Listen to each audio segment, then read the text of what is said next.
Hey y'all, welcome back to Trendy DIY 29, back with another video. Guys, I'm so excited.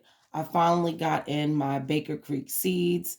I can't wait to share these with you. I don't know about you guys, but everybody's been dropping their seed haul video, and I've been dying to get mine so I can share my seeds as well. So let's get straight into it. And I love this little packaging. It's really cute. It has the pink Chinese celery on the back. I was going to get it, but I decided not to because I already have celery growing. So, you know, I don't need too much celery. So let's just get into it, guys, because there's a lot of seeds. So just bear with me. All right, the first seed that I got, and I think I try to put these in order. This is the Waterleaf, and I believe it's pronounced boko spinach. And this spinach, guys, it looks so good. It looks very hardy. The flowers are beautiful. And get this, the whole entire plant is edible, and it's drought and heat tolerant. So I thought that this would be a really good thing to get, because I struggle with getting greens, because you guys know greens bolt once it gets warm. So this year I really wanted to focus on stuff to make it through that drought. Okay, the next thing I got is some Dill Bouquet, or Bouquet Dill. And I got this because I like to make a lot of pickles, refrigerator pickles. And usually I buy dill. So I'm like, why not just try to grow it this year? I can find a spot for it. So it says it's early flowering. That's what's good about this version. And it also says that it has large seed heads. So, and it looks like a pretty large dill, if you guys can see that.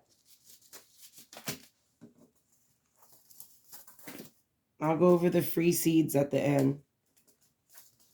The next one I've heard great things about is the basil, but it's the lettuce leaf basil. This basil gets like lettuce leaf size, and it's really, really good, I heard, for like chicken wraps, meatball wraps. That's what I'm thinking about doing with it. I think that's going to be really good. So look out for that video for when this grows.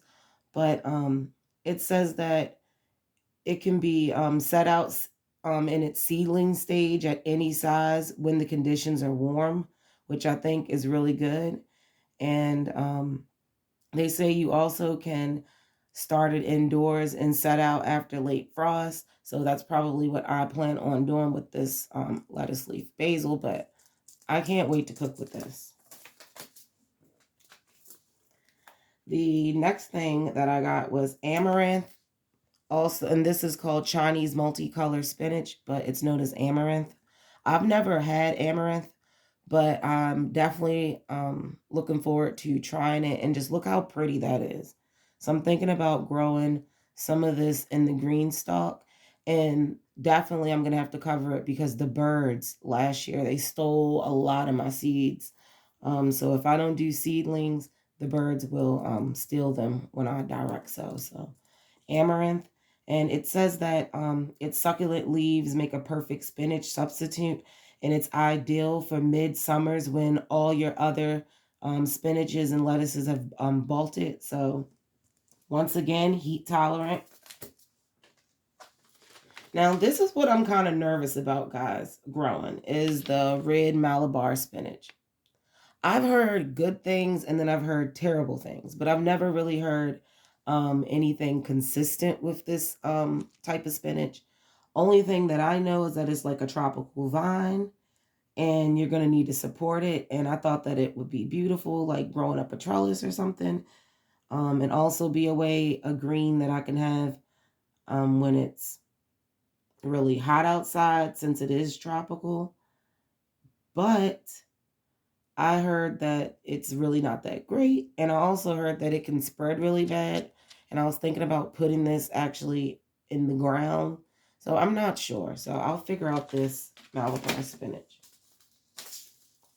Next on the list is Bok Choy Suzhou Baby. And I really, really, really wanted this one because I love bok choy. I grew baby bok choy last year and he got attacked by insects and I never got to eat any of it. So this bok choy is a medium size because I never really wanted to grow the real large ones, because I don't eat that much bok choy. So that's the reason why I tried to grow the small ones. But then I came across this one and this one is medium size.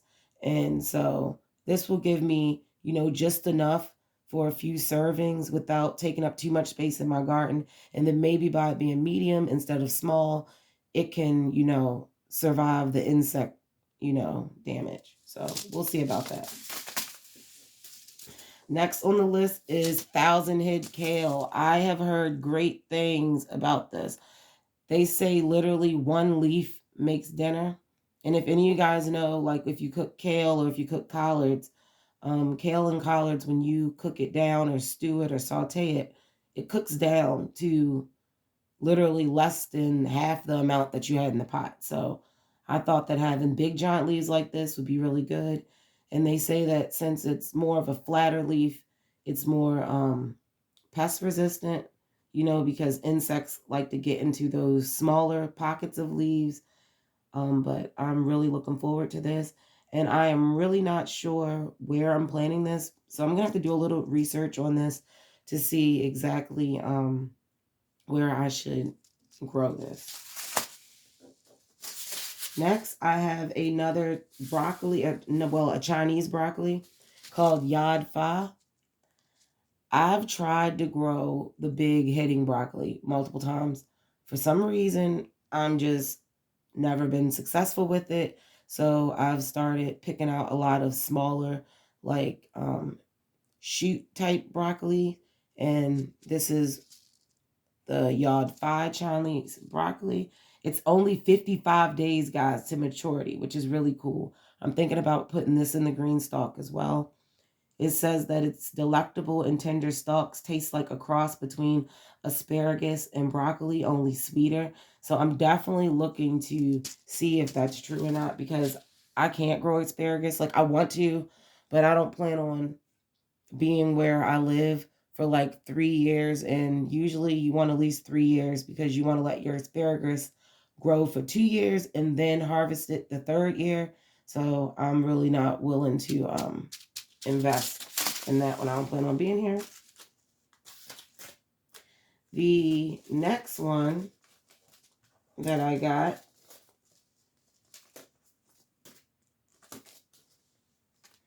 is the Munchkin Cucumber. And the Munchkin Cucumber, if you guys look at that, it looks very smooth and shiny.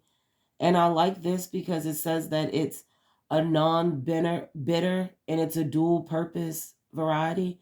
So you can harvest it in between 6 and 8 inches long and smaller for pickles. So they say it has like a robust production. So last year I grew a few varieties of cucumbers. I got some, but I didn't get as many as I wanted. So I'm definitely looking forward to this because it literally says robust production. So that should be cool.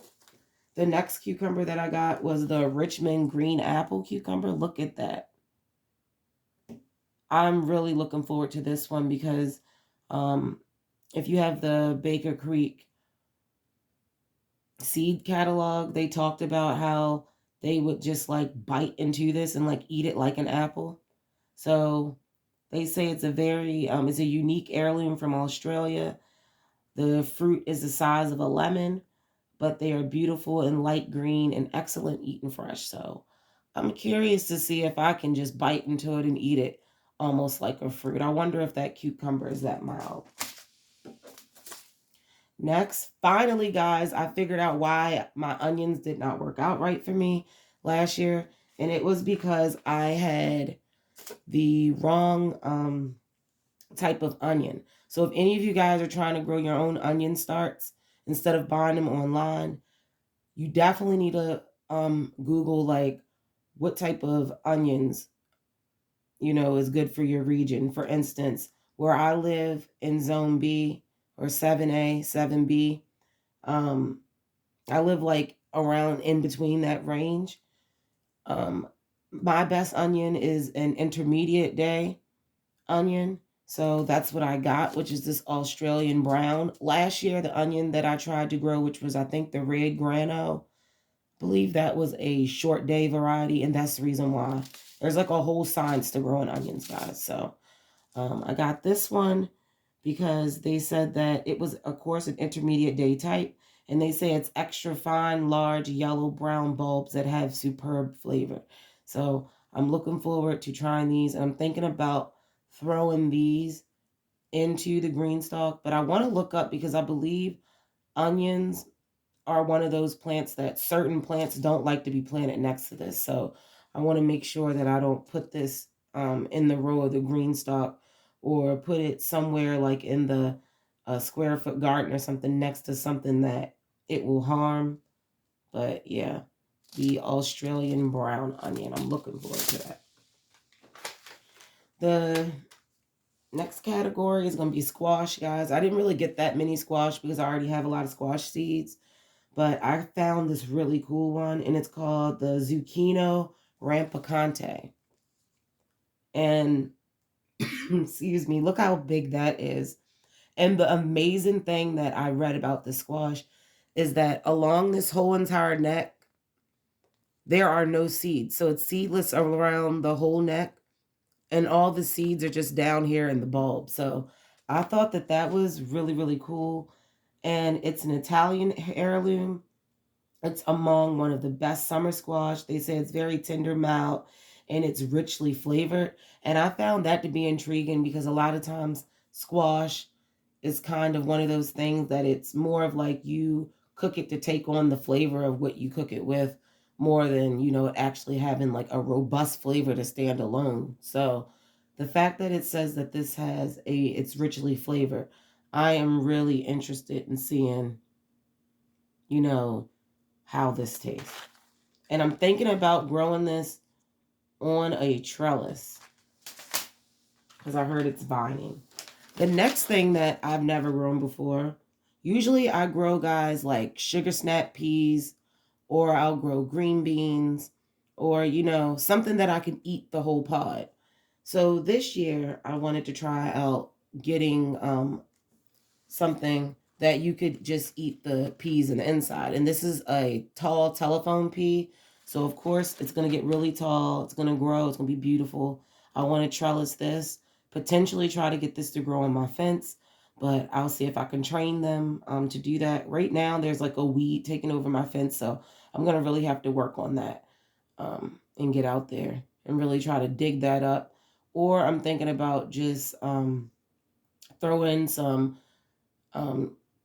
soil down, covering the ground with a little bit of gardener's like cloth or something, and throwing soil on top and just planting those babies on top of there. So a no dig type of approach to it. That's what I'm thinking, but I'm not sure yet.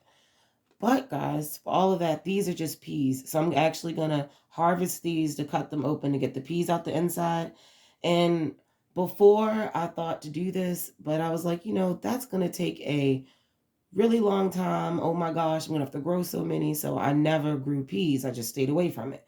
But then I came across this, and they say that you get about 8 to 10 peas in each pod. So I don't know if you guys can think about that. Most of the peas that people grow, or the ones that I've seen people grow, they're getting maybe 5 or 6 of them. So this is 8 to 10 peas in each pod. So I'm thinking, you really don't need that many to get a lot of peas. And peas dehydrate really well. They freeze really well. So I'll probably be making my own peas for frozen vegetables. I probably wouldn't can them because I feel like they would get mushy. So yeah, tall telephone peas. Next, I got a beautiful, I cannot wait to see these, a green beauty pea. Look at those flowers, guys. That purple on there. They are going to be absolutely beautiful.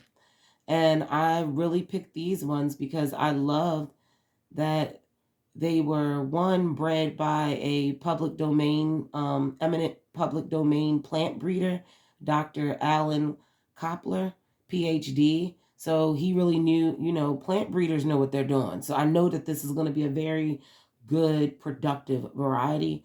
They say that it has medium green pods, and they are even tender, even harvested at their full size, and they can get up to 8 inches long.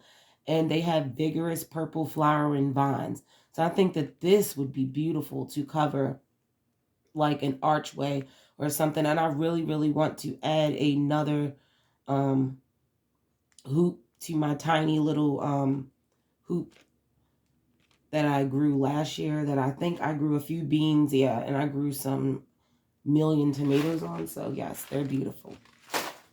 Let me get an iced tea. Oh.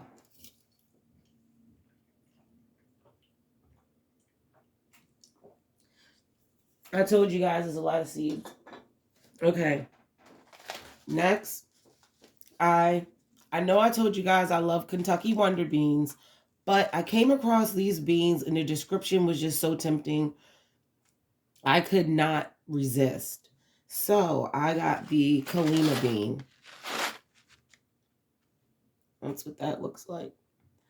And what I love about this Kalima Bean, which really drew me to it, is for one, whenever Baker Creek says it's a staff favorite, I want to try it. I've only been going to Baker Creek for about, this is my second year shopping with them. Yeah, they're a little pricier than others, but I love their variety. And I love their catalogs and the backstory and the history.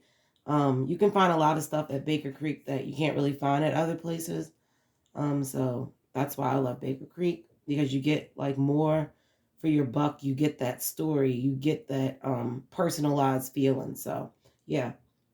So these Kalima beans, they are extremely productive. And they say that they're long, slim, and they have straight green pods.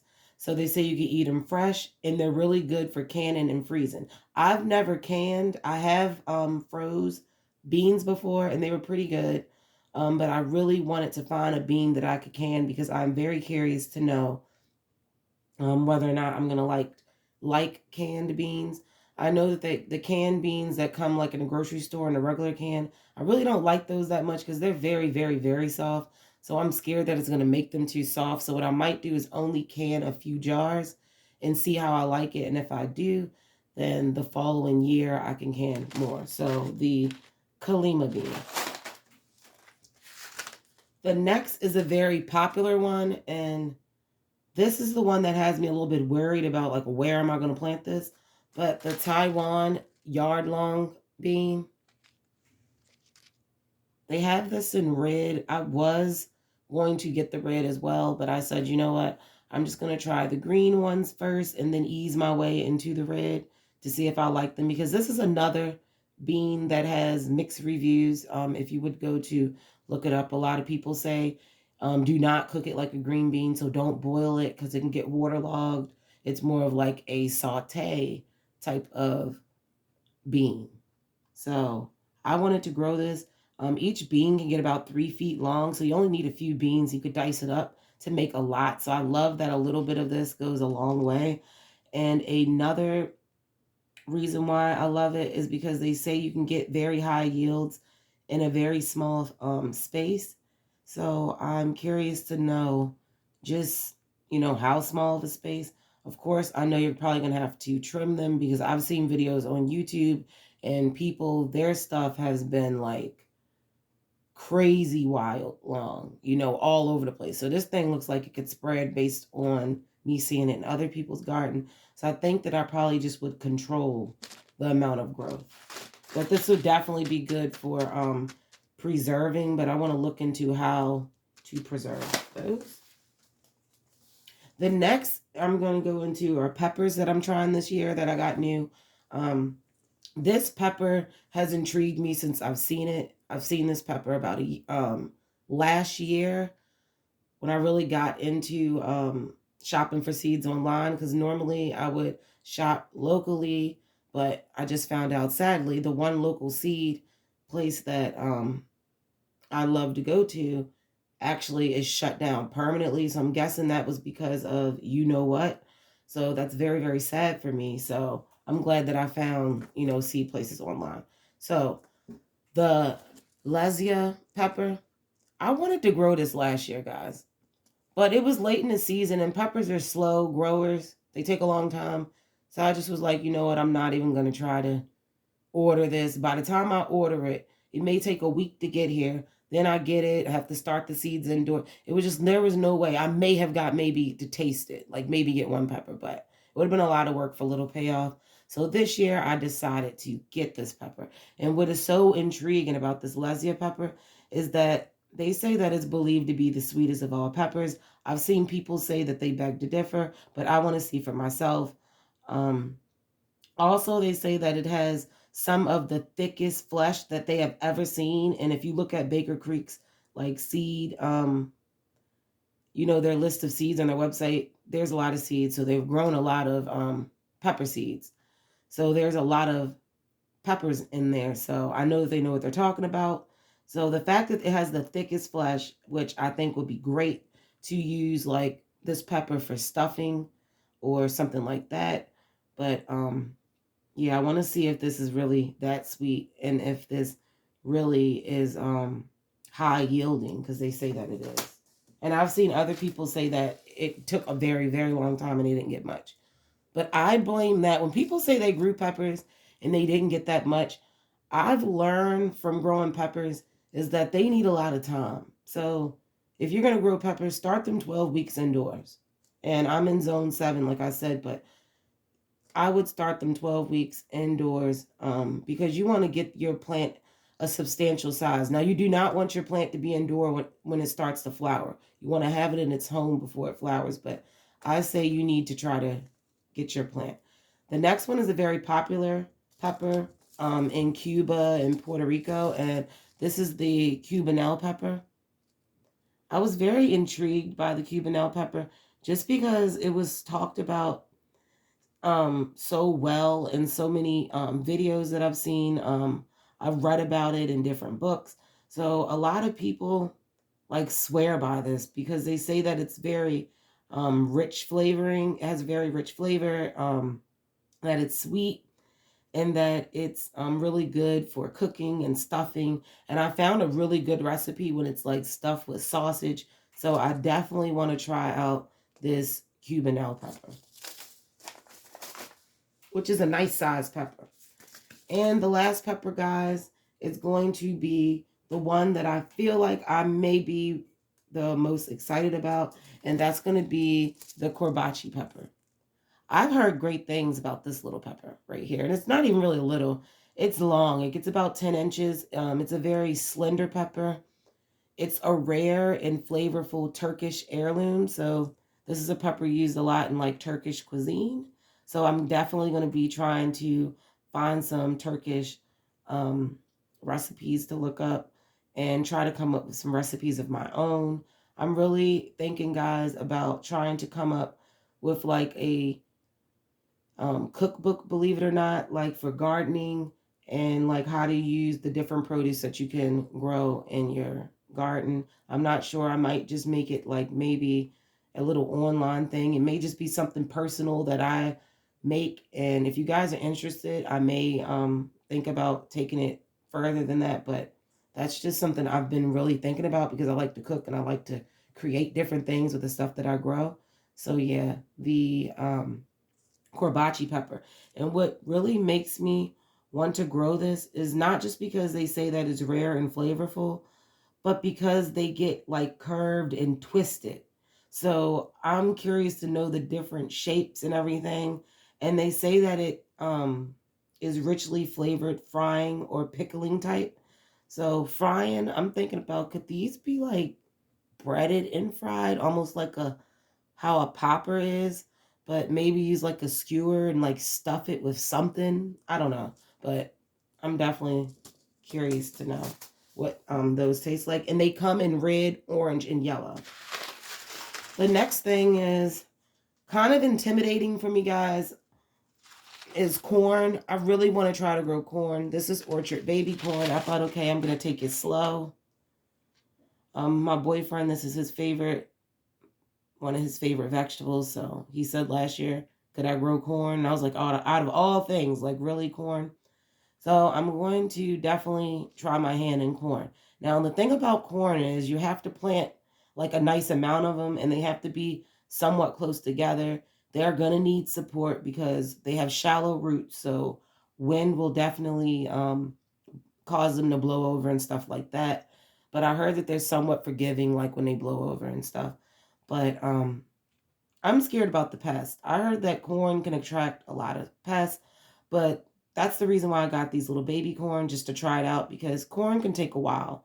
But this baby corn only takes 65 days, which will give me the experience, of growing corn and everything. Because if you guys know corn, there's a really big process to it getting pollinated.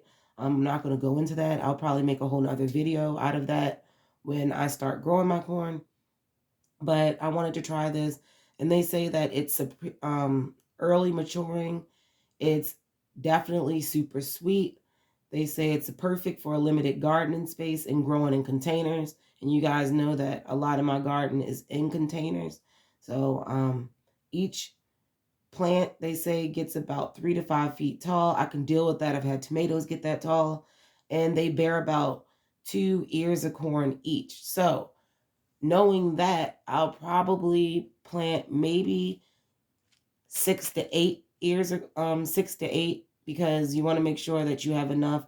Maybe even go as far as to 10, but I got to do some research to see exactly how close I can plant this together, because I'm actually thinking about just planting this corn in the actual garden, in the soil, in the ground, because I feel like the ground is going to give it its best bet, just for protection and staying moist, because moisture is a really big thing with corn.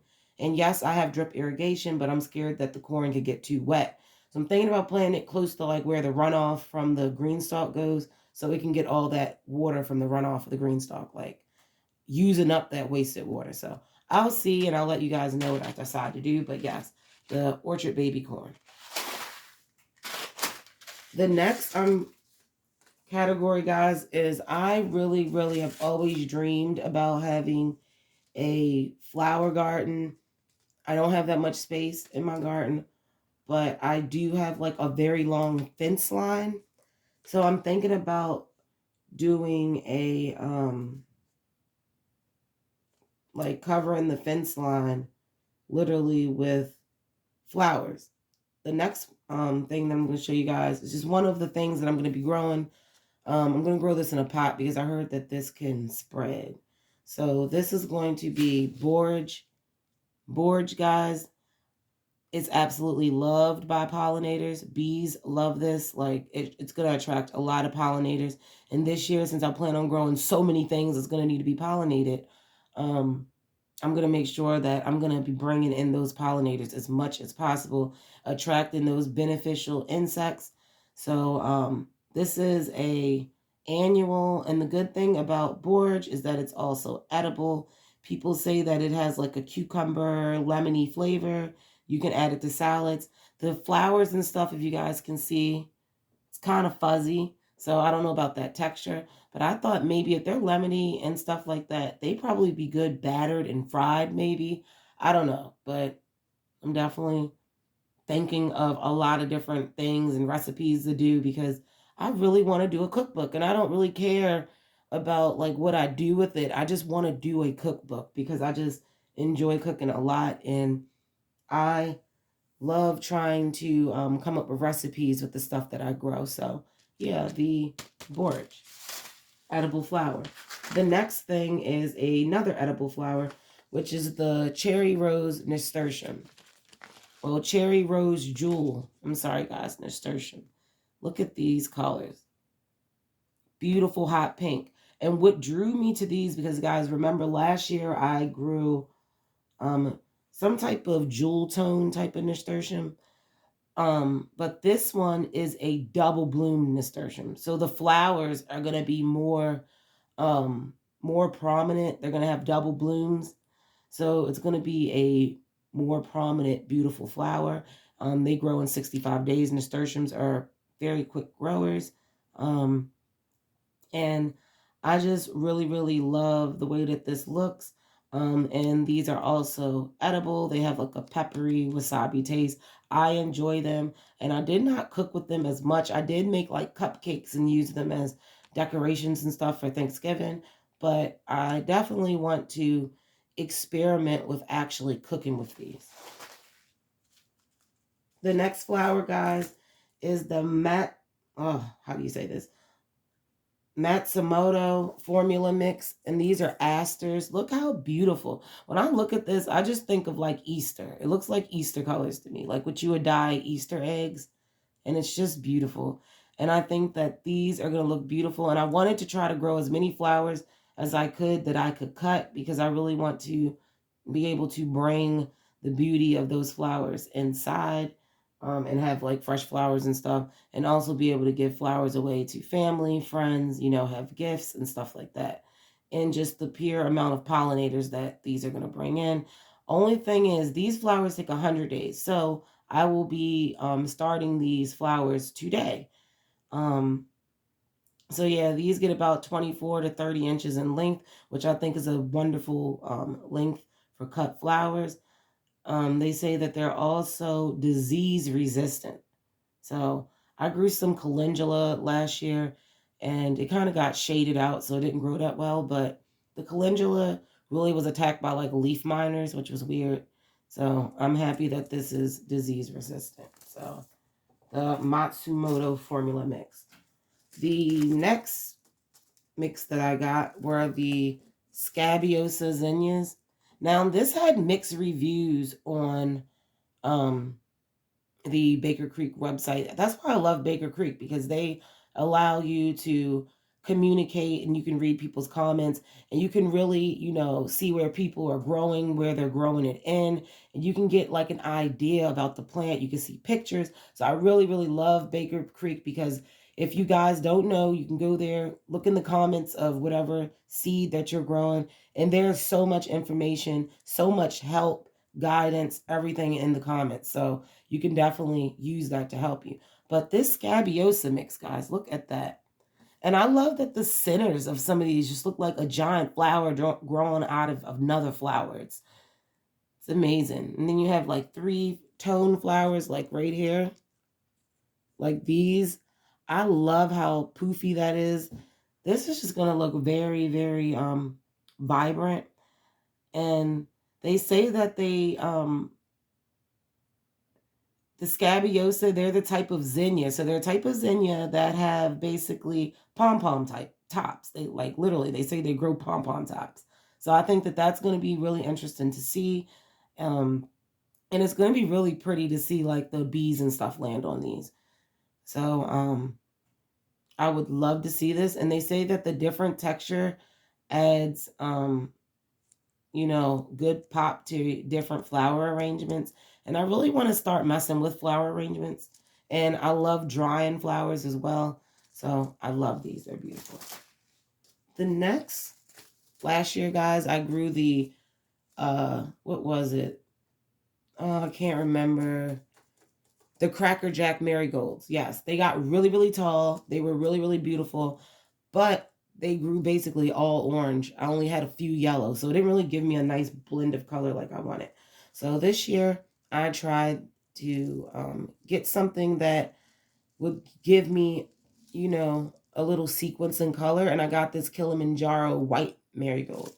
And if you guys look at this, look at the inside. I love that these look very chic and antique, and I think that they would pair really nicely with some of these asters. I think they would make a beautiful bouquet.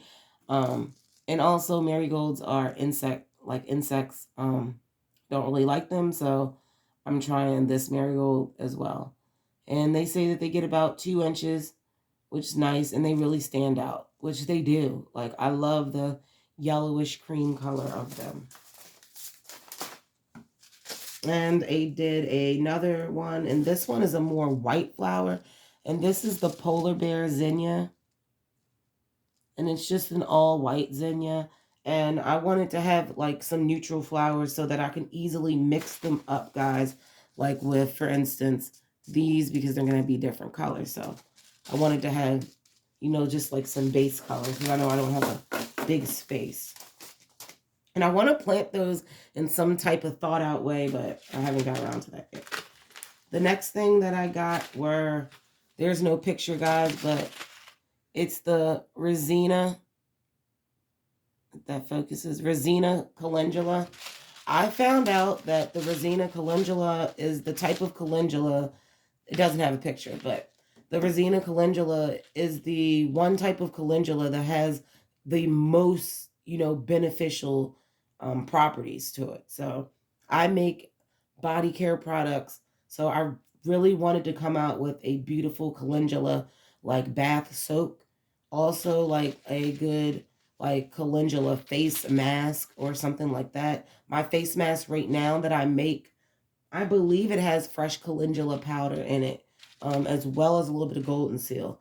But I really want to grow a lot of this. So I might just be kind of crazy with this. And I have like a little flower bed, but I believe calendula needs full sun. And the flower bed that I'm talking about does not get full sun. So I believe that I'm probably going to have to buy more containers, because if you're going to grow something that needs full sun in an area that doesn't have full sun, you're not going to get good production.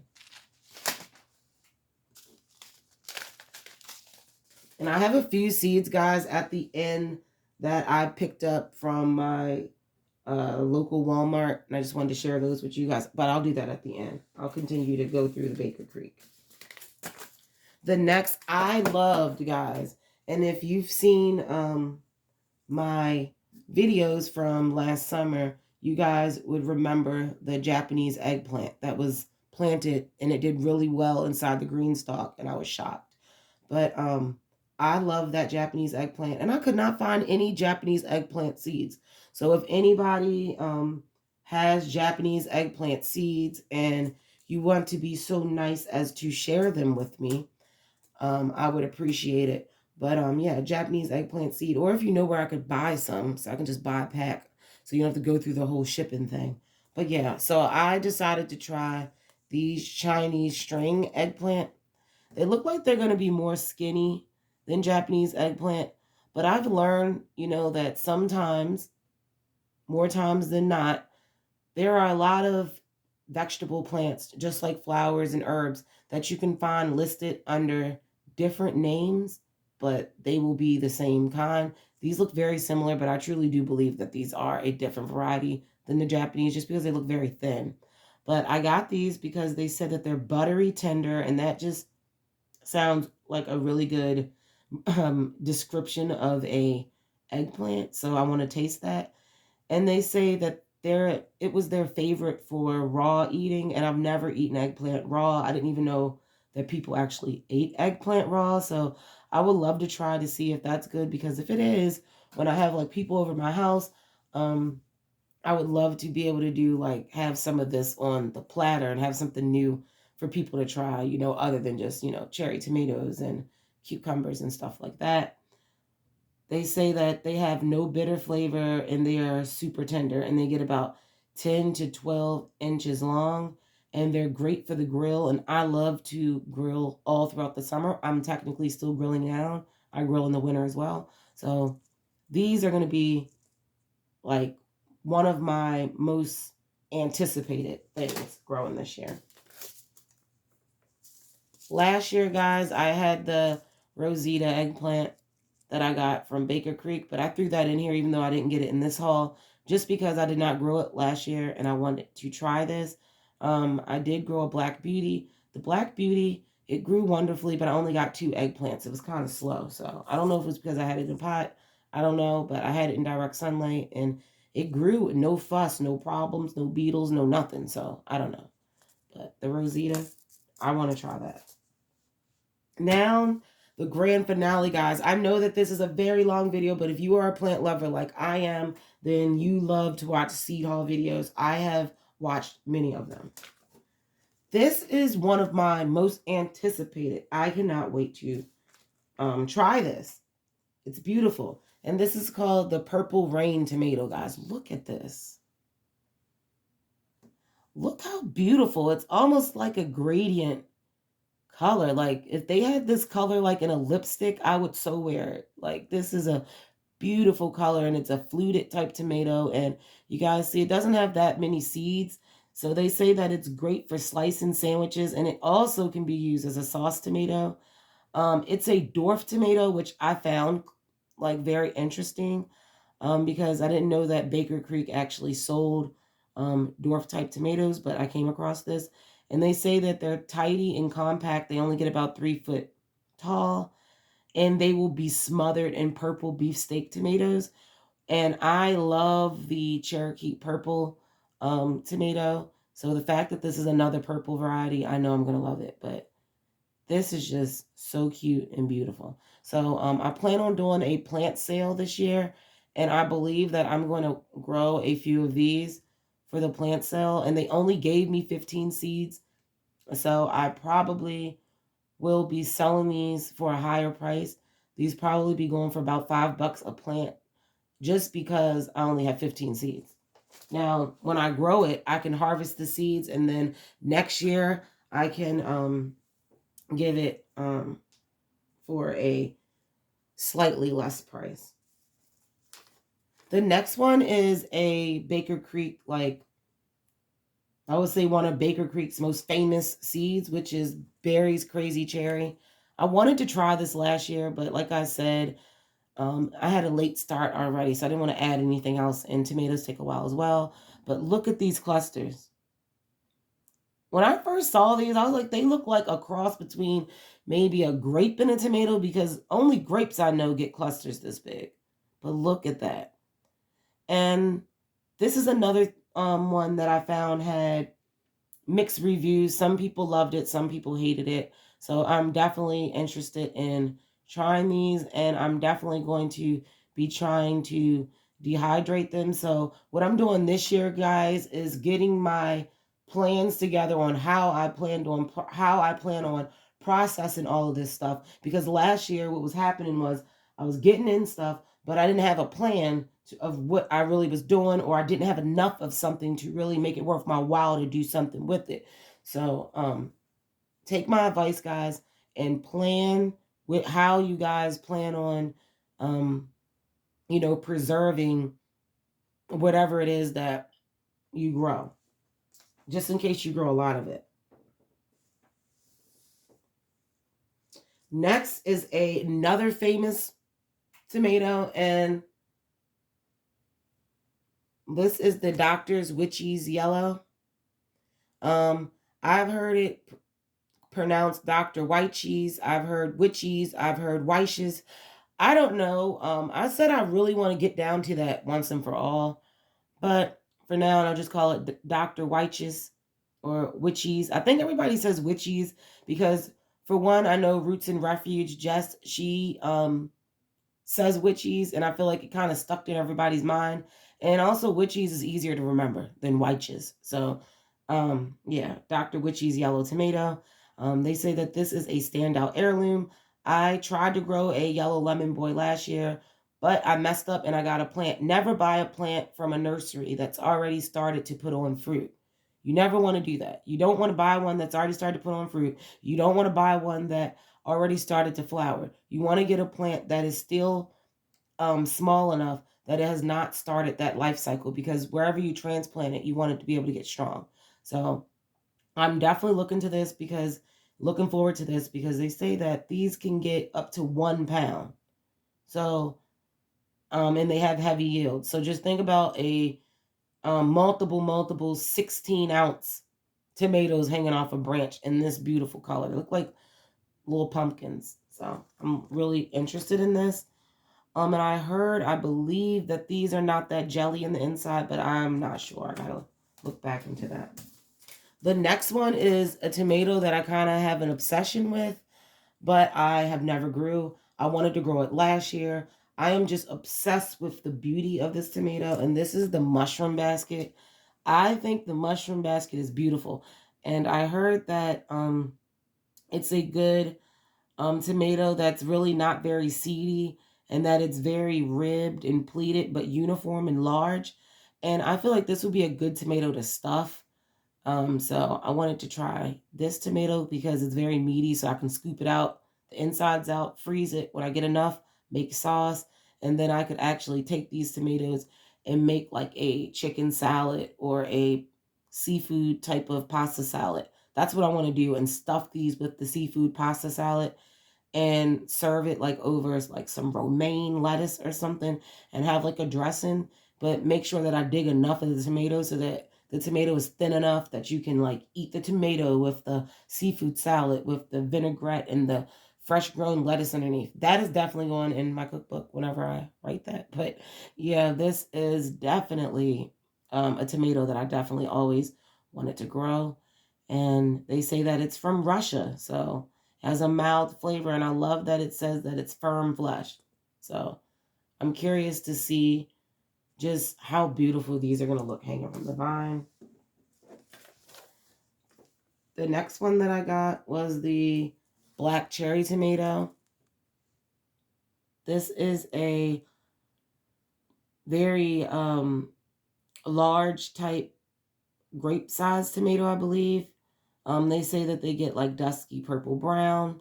So I thought that these were just really pretty. And like I told you guys, I'm really starting to figure out my palette in the garden, like what I really, really love. And I love these deep color tomatoes. They have such a very rich, rich flavor, like a deep tomato flavor. So I really want to see how these grow. But they don't really say whether they like bush out or branch out or vine out. But I'm guessing that these are going to be a lot. And last but not least, finally, guys, I have a black tomato, and I got the True Black Brandy wine. So it's going to have some redness on the bottom, but I thought that this is beautiful. And they said that they have extra large fruit, which I believe, I can't remember what the other, I think it's the Black Beauty tomato. But I've heard that I've seen people grow the Black Beauty, and the Black Beauty is about an average sized tomato. So this is what made me want to get the True Black Brandy wine instead as my first black tomato to grow, just because they say that these have extra large fruit, and they say that they have earthy, sweet flavor.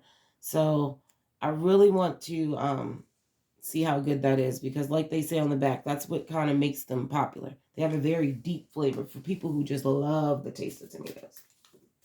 Now for my free seeds, guys. Unfortunately, I got 2 of the same pack. I hate when that happens, but I got at least 3 different free varieties, so that's good. Because one time I've gotten free seeds, and it actually was something that I purchased, so that's a bummer too. So I love when I get free seeds of something that I did not get, I did not buy, I did not read up on or even see. So yeah, my first free seed they gave me was the Bait Alpha. I've heard great things about this cucumber. I heard that it's very popular in the Mediterranean, that it has very high yields. It's burpless basically, so it's not going to get like bitter and like nasty. And it has a very good shelf life. So you can pickle and slice with this one. So the shelf life is what I really liked, because sometimes you can end up with a lot of cucumbers and don't have time to process them all at the same time. So I would love to be able to give some of these away, and just don't be overwhelmed that they're going to go bad, because they last a long time. And I have 2 packs of those. The second one that I'm really excited about, and this one I need to start and get this one in soon, is going to be the Merlot Lettuce, because it's where I am, it's cold. We just got I got snow and all that stuff. Everything's melted. So I'm hoping and thinking we're not going to get like a whole blizzard of snow again. But I want to get some lettuce started indoors and get that ready. So I'll probably not start that right away, because it's a little too cold still for lettuce. But the Merlot lettuce, I thought that this would look pretty in the green stalk, because I want to grow. And this year I'm destined to get a good salad out of my garden. So I'm going to be growing radishes, cucumbers, lettuces. That's why I brought so many slow bulk varieties. So yeah.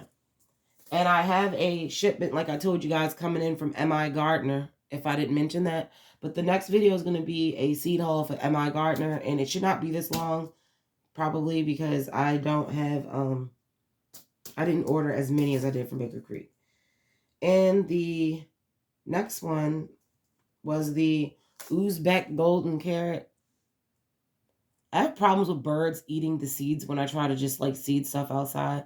So I went to the store and I have right now, because last year I kept saying I was going to do it and didn't do it, and my crops kept getting destroyed. I brought some tulle, and you can literally go to Walmart and go in their fashion section, or their not their fashion, but like their quilting and sewing section, and you can buy like tulle that you make like tutus out of, and that will be able, you can put that over your plants so that they can grow, sunlight can still get in, air can still get in, and the birds and the pests can't get in to actually let your stuff grow to a size where they can't be messed up. But I've actually heard good things about this carrot, and then look, they sent it to me. So they said it's from Uzbekistan. It's popular across Central Asia. It has a big, broad taproot, which I think is pretty cool, which means it's going to give really nice, big, round slices of carrot, which would be really good for like stews and stuff. And they say that it's fine grained, crispy, sweet, and juicy. And they said that it's used for Uzbek pilaf, and I love rice pilaf, so I'm curious to know what Uzbek pilaf is, and I want to look into that and maybe give that a try. So guys, those were all of my seeds from Baker Creek. As you guys can see, I have a lot that I need to get started. And then I have some random seeds that I want to share with you guys that I got from just Walmart. So the next thing that I got, the next seed that I want to share with you guys, and these are from Walmart, that I got the big rainbow tomato. You guys can't see, but it's very like streaky, like an orange, reddish, orange, streaky color. I've heard great things about Big Rainbow. I wanted it, and I already had placed my order at Baker Creek. So when I came across these in Walmart, I said, oh, wow, they're getting heirloom seeds in here now. So I picked these up. And yes, these are organic, but they don't need to be organic. It's just that this is all that Walmart had. These in were organic. So I'm definitely going to get a start on these, but it's too early still because we're in February. And then these flowers that I'm really hyped out about, because I wanted these on Baker Creek, but I took them out the cart because I had spent more than I really wanted to spend. So I took them out the cart in order to save a little bit extra money, and actually came across these inside of Walmart. So I could not believe it. So the stores, the box stores are getting a little bit better. The Envy, and they usually call these like green envy or something else, but like I said, they call certain things different names depending on you buy. But 35 days zinnias grow fast. But look guys, they're lime green flowers, which I think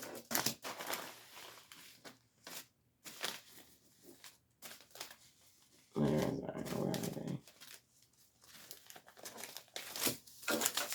Which I think would go really, really good inside a bouquet with the scabiosa right here with the hot pink, because hot pink and the green, I think they would really play off each other nicely.